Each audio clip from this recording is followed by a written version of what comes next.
Right, good afternoon. Good afternoon. And I say that because, for some reason, whenever it's an episode that's got Craig in, we'll say that for now, I leave it for far too long to do the video.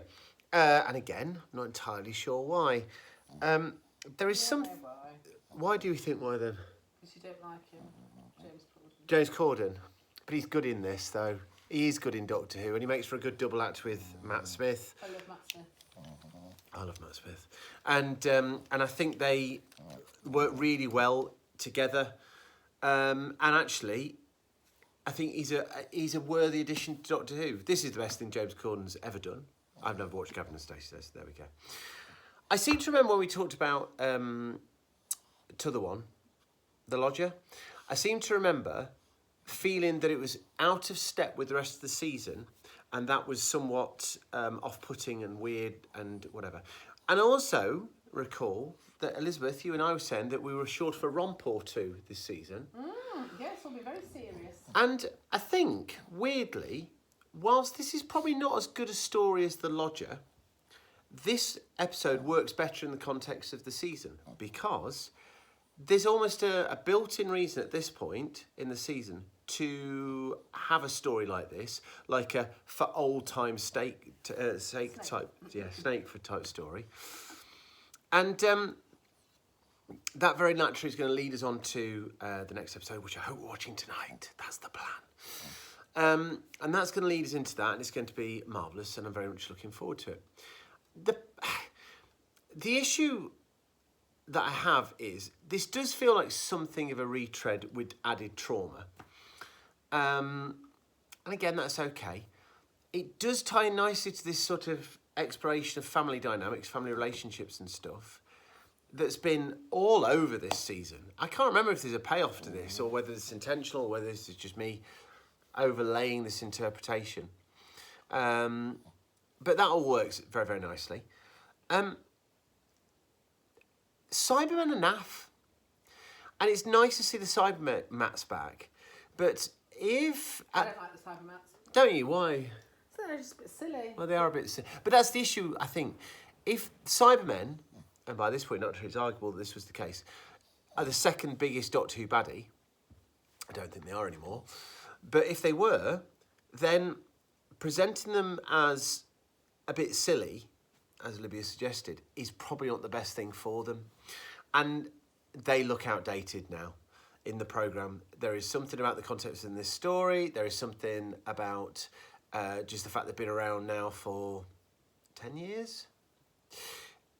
Yeah, something like that. They just look a bit dusty. And that's a shame. But equally, they sort of add to the sort of humdrum nature of this episode. And like I say, I'm all right with the humdrum nature of this episode. I think Matt Smith's absolutely brilliant in it. I mean, Matt Smith is showing episode by episode why, whereas most people look at David Tennant as being the archetypal Doctor of the 21st century, I'm not so sure that he is. I've gone there. It's almost like the person that you're watching most. It's called primacy, darling. I don't care. It's called recency. It makes me happy, and I don't care. I can't actually remember what happens in this story. That may be an issue.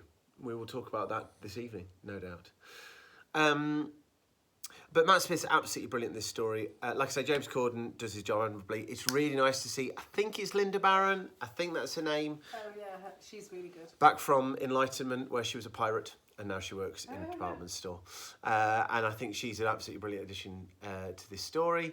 I do really enjoy the moment with Amy and Rory because for a split second it feels like a 11th Doctor Who story.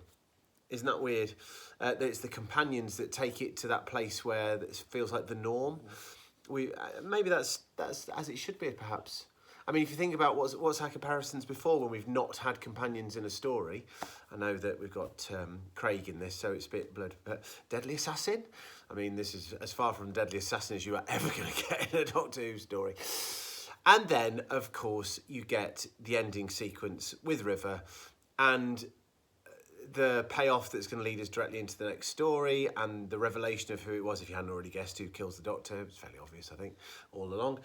But that's not the point because both the kids I think I've seen this story before, but maybe not in the context that we watch it now. Both the kids found that quite a moment, especially with that incidental music. Can I say this as well again? And I think I could have said this for every episode. I think this is Murray Gold's golden era of Doctor Who. I really, really do. I think Matt Smith, I think it's the 11th Doctor theme. Is absolutely brilliant, and the way he weaves that in is masterful. Genuinely, I think Murray Gold's bombast doesn't always sit very comfortably with me, but I genuinely feel he's hit the form of his life with this era of Doctor Who. So there we go, a decent story.